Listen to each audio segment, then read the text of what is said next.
Okay.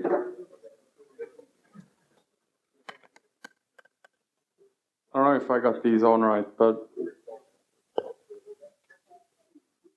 okay, so I'll do it like this. Okay.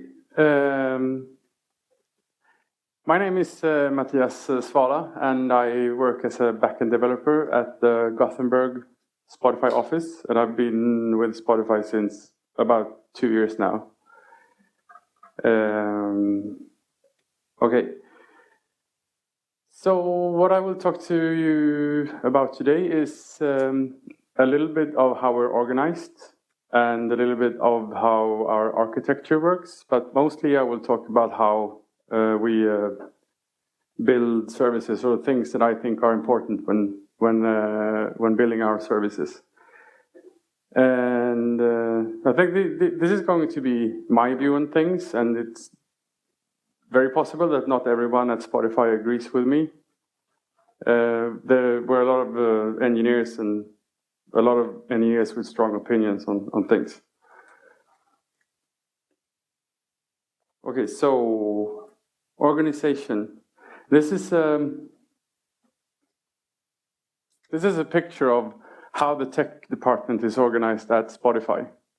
And I think this is a way for us to try and scale our agile way of working. So the tech department is divided into tribes. That's the biggest unit in the organization, and the size of a tribe is, we try to keep it so that you have a chance of actually knowing everyone in the tribe. So maybe 60, 70 people or something, somewhere around there. So it's a high-level organizational tool to be able to manage the tech department. So one example would be the music player tribe, which I'm part of. And the 2 squads that we have in Gothenburg are part of the music player tribe. So, and another example of a tribe can be the infrastructure tribe, for example, which is basically enablers of the other tribe in Spotify, making things that we use to build features and build services. And I think the most important part in all of this is our squads, which are the vertical groups here, which is basically Scrum teams, feature teams. This is where all the day-to-day work happens. And we try to keep these cross-functional, meaning that in the squad we should try and have all the different roles that we need to build any feature. So roles could be backend developers, client developers, web devs, test automators, and also QA is part of this. And these small squads, they work best when we're able to be truly autonomous. And the squads, we aim to have that the feel of a squad should be like a small startup. And the 2 other groups that we have are, we have something we call chapters within the tribe, which is a group of engineers with similar skills. So I'm part of the backend chapter of the music player tribe, and my closest boss is the chapter lead. And the other thing that you see is something that we call a guild that can span tribes. And that's sort of a community of interest regarding backend development, web technology, or test automation. And these are groups that anyone can join that has an interest in something. So I could, if I wanted to join the Web Tech Guild and go to the events and take part of what the, oh, sorry. Is year 1 here again? This is my, so the chapter and the guilds are basically a way to spread knowledge and get to know other engineers, getting faces of all the people that you don't see every day if you work in Gothenburg, for example, or New York City for that matter. So moving on to the architecture. And this is my sketch then of how a rough sketch of how our architecture, what our architecture looks like. So the green boxes here are our clients. It can be desktop clients, the web client, or mobile phones. And all our clients talks to what we call the access point, which is our internet-facing service. And all the clients connect to there and make the requests that they need to, and the AP then forwards those requests to the relevant backend services that we have, which would be the bluish boxes beneath the AP. And we have a large number of these. I mean, I think there's something over 100 small services that make up the backend, the Spotify backend. The orange things at the bottom of the screen would symbolize our different storage systems. And a few things I can mention about the backend is that we try to minimize the call depth. Ideally, the AP should only have to, in my mind at least, should only have to speak to one service to get the job done it needs for a particular request. So between the protocol that we use between the AP and the services is our own protocol, which is based on 0MQ, or built on top on 0MQ, called Hermes. The payload in Hermes is protobuf, and this is for our new services. All older services often use HTTP, and the payload could be anything from JSON to XML. I need to switch slides more often. Okay.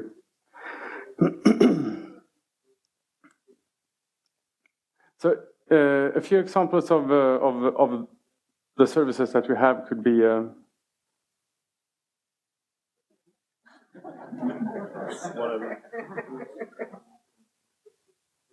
oh, thank you. Okay, yeah. So I mentioned that we try to minimize call depth, and one bad example of not having minimized the call depth that much is our top list service, which is seen in the bottom. In front of the top list service, we have another service called Browse, which decorates the data that it gets from top list with metadata about what the track names and artists and stuff like that. So the top list service only knows about lists of track IDs or artist IDs or album IDs. So what would happen when a client wants to see a user's top list is that we get a top list request or get top list request to the AP. It goes to Browse, which forwards the request to top lists and gets back a list of IDs, which is that it then looks up in its own database, get the metadata, decorate that, and send back to the AP and then back to the client. And you can also see that top list has a dependency on our user system, which it needs to know if a specific user has decided to publish his top lists or not. So that would be a bad example of trying to minimize call depth. We haven't tried that hard in that case. Another better example would be a device which used to have a dependency on the user system for a similar reason. It needed to know if a specific user should be able to download playlists. And yeah, I forgot to mention that the device service is a service that keeps track of what devices you are allowed to download playlists to. And one great way of actually trying to minimize the call depth or decouple services from each other is because the AP knows quite a lot about each user. So when a user logins to the AP, it gets a bunch of information about a user, which features he should have or shouldn't have. So when a request comes down to the API, it can actually decorate that request with, in the device example, it can decorate it with, okay, should this user be able to download playlists or not? And since it decorates, device doesn't have to ask user, it can use the information that the API already has.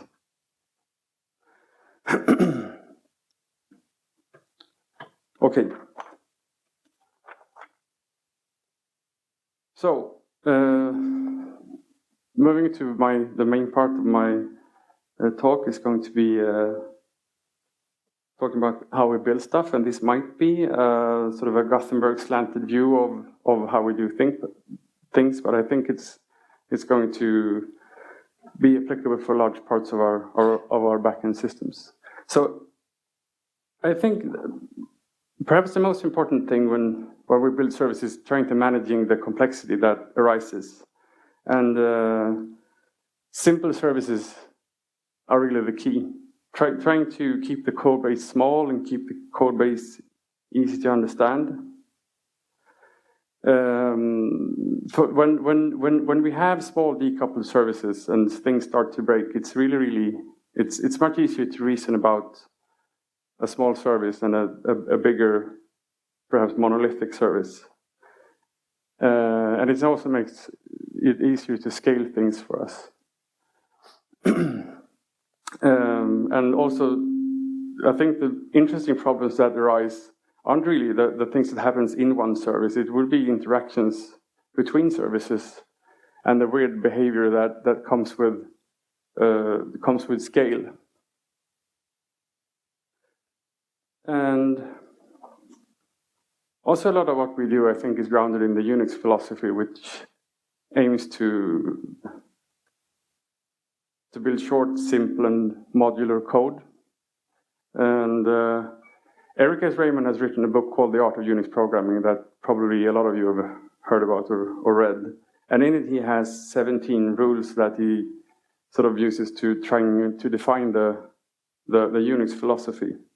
And I will highlight a few of those, which I think are particularly important. The first one would be the rule of modularity. So we try and build our system out of small, well-defined parts with simple interfaces between them. And in our backend, then these simple parts would be our small services. And I say small a lot here because I think it's really, really important. And I made a quick check of the services that we work with in Gothenburg. And I think the average code base is about a couple of thousand lines of code. We have some services that are smaller and some are of course bigger, but it's somewhere around there. The rule of clarity. Maintenance is really important, and it's important for whoever does the maintenance. Who comes after you has to have a decent chance of understanding what you've done, and keeping things clear and simple instead of clever really helps with that.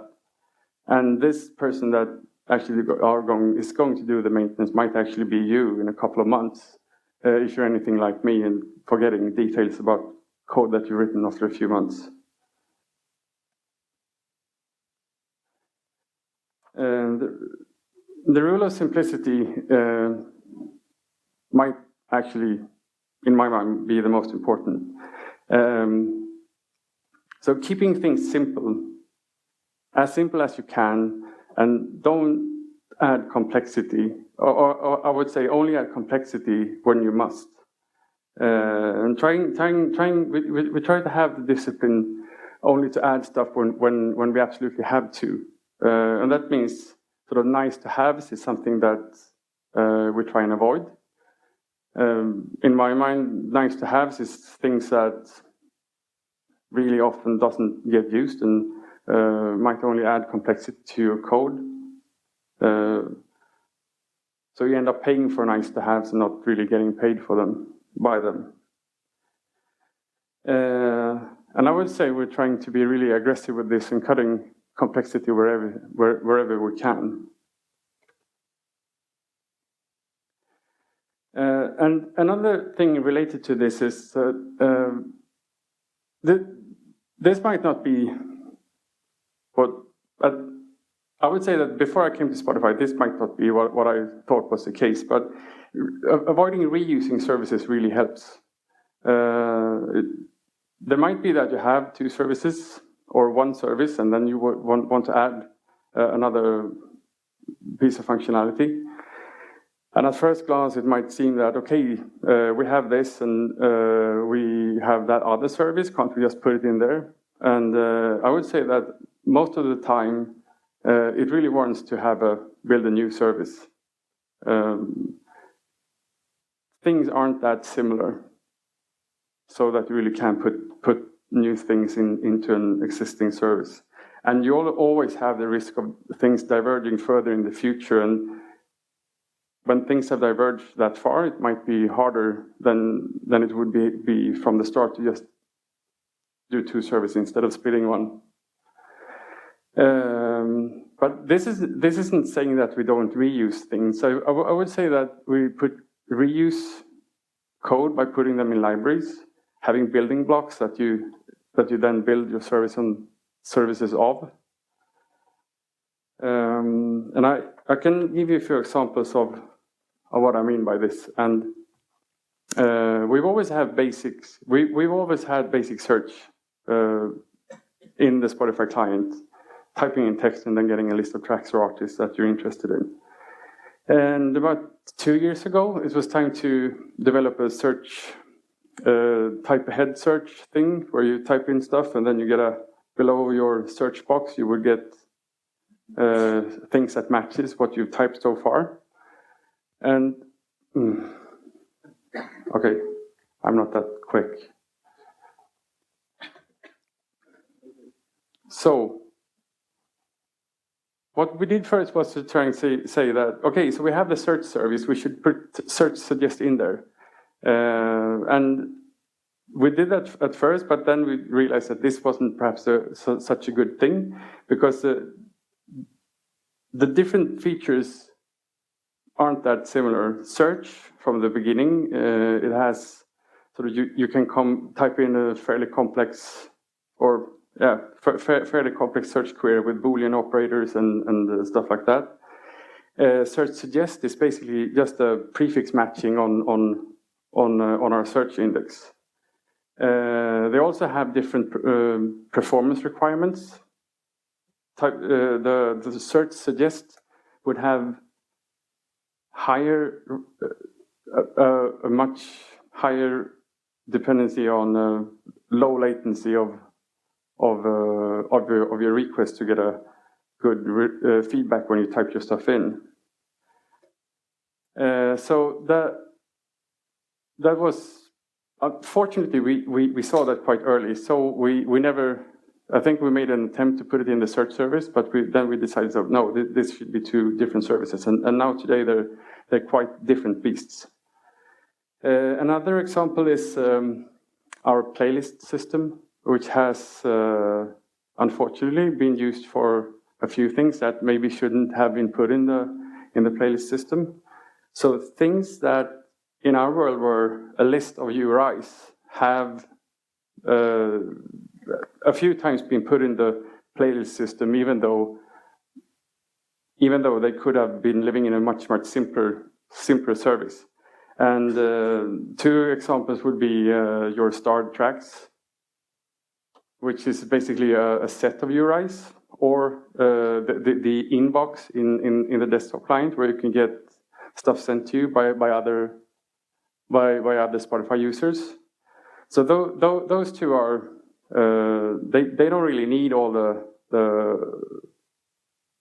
the good features that the playlists have.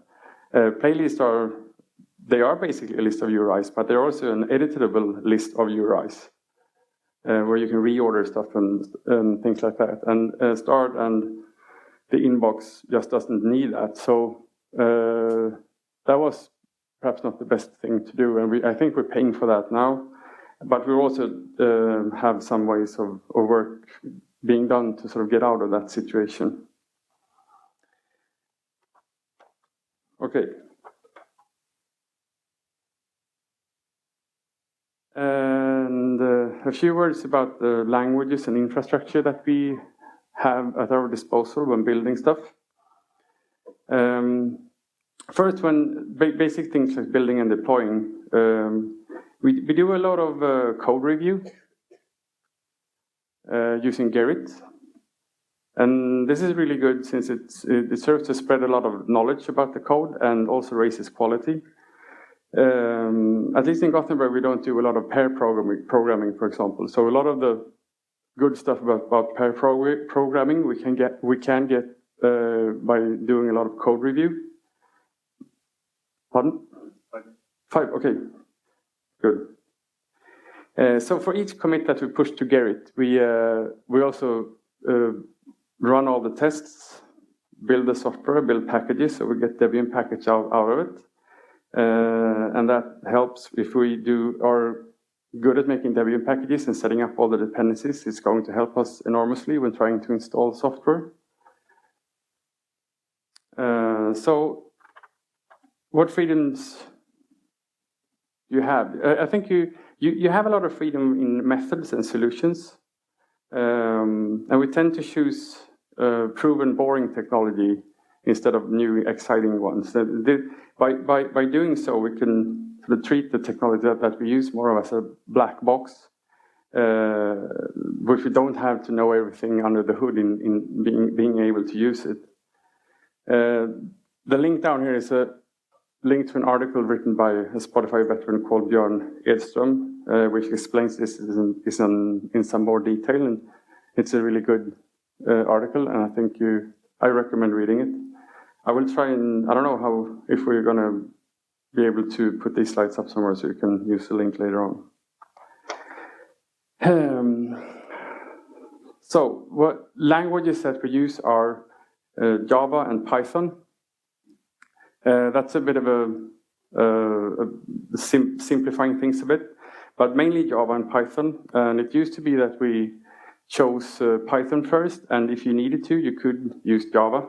And I think we're starting to turn around on that, so it would be Java first and Python if you need to, which is both good and bad, depending on what you think of Python and Java, I guess. And this is not 100% true. The AP, for example, is written in C++.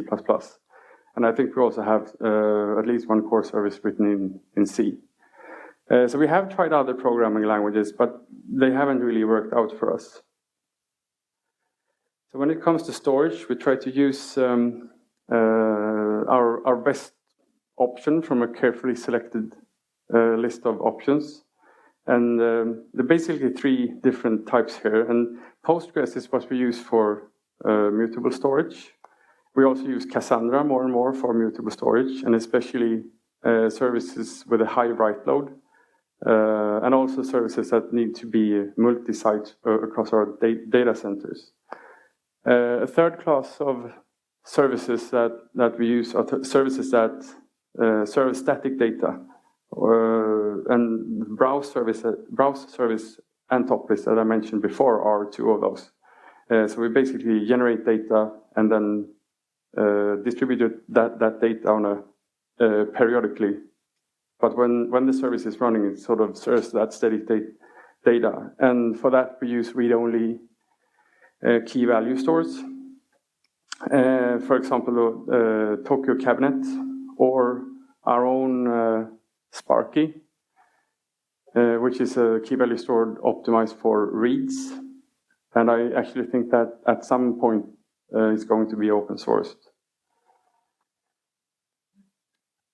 So why do we have these limitations? And I think all in all, it's quite good limitations, because, I mean, coming back to simple services, it helps keeping services simple, and it helps the chance of you actually knowing the programming languages, the programming language if specific service is written in, or actually having worked with the storage it uses before, is really, I mean, it's much higher than if we were able to choose the new hot technology that we read about last month. And the limitations that I've been speaking about here, I mean, they are not 100% set in stone. I would say it is possible to get new technology in, but there's a threshold to it, and I think that's a good thing. If something comes along that we really will benefit from, and then I think that we will use that, but it's going to be evaluated, and then we'll see where we go from there. So yeah, I think that's what I had actually. These limitations and all the things I've talked about so far, it really helps keeping things simple, keeping things easy to debug, lowering the threshold into new code bases, and raising the chance of you actually being able to understand a new service when you come to it. So that's what I had, and I don't know if you have any questions or if we have time for that. I don't know. We definitely have time for some questions. Otherwise, we will move on. Over here. Hello. You said that you have tried some other programming languages. So what are they and why they are not working? Sorry. Yeah. You mentioned that you have tried other programming languages for the backend service, and you said they do not work. Can you explain, exemplify some of them and explain why they do not work in your case? I think a concrete example would be Scala, that we have used for a few things. And I haven't worked that much with those particular services, but from my understanding, I mean, a new programming language is going to require a lot of other things as well. It's going to require tools and libraries and knowledge from all developers. But it's just that our experience with Scala wasn't that great, so we decided that we shouldn't use that. We should go with Java instead. So I think it's not that Scala doesn't work, because I think it does. It just didn't work for us. The cost was too high to actually use it.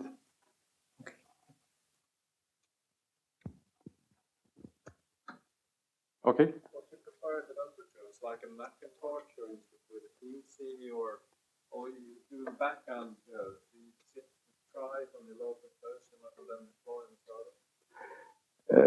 Yeah, I think the tools that you use, I mean, if it's Macintosh or if it's PC with Linux or whatever, that's up to every individual developer. Me, for example, I use Linux, and I tend to do, I mean, development locally and running locally, and then test deployment in our test environment, which is virtualized, and then, but mostly I would say locally, and then, yeah. A tool like what kind of tool?